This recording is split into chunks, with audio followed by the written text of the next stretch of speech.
Les fours tournent à plein régime, mais pour combien de temps encore? Ces boulangers du Caire pourraient peut-être ne plus rien avoir à vendre sous peu. La faute à la sécheresse et à la canicule qui ravagent la Russie depuis avril. Conséquence, Moscou ne vendra plus son blé jusqu'à la fin de l'année. Inquiétude en Égypte, premier importateur mondial de blé. J'espère qu'il n'y aura pas de pénurie ou d'augmentation du prix du pain.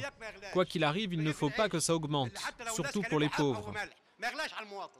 Durant le ramadan, la consommation de pain augmente, les prix aussi, et beaucoup craignent que le gouvernement n'échoue à maintenir les prix à un niveau acceptable. Le pays a encore 4 mois de réserve en blé.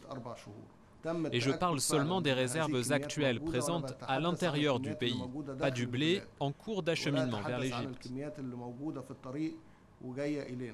Près de la moitié du blé égyptien vient de Russie. La Russie qui vient d'annuler la livraison de septembre, soit plus de 500 000 tonnes.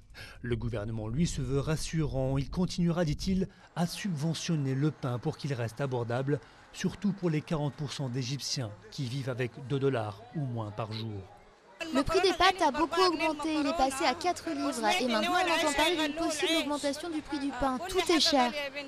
L'Égypte a besoin de 15 millions de tonnes de blé chaque année pour nourrir ses 80 millions d'habitants.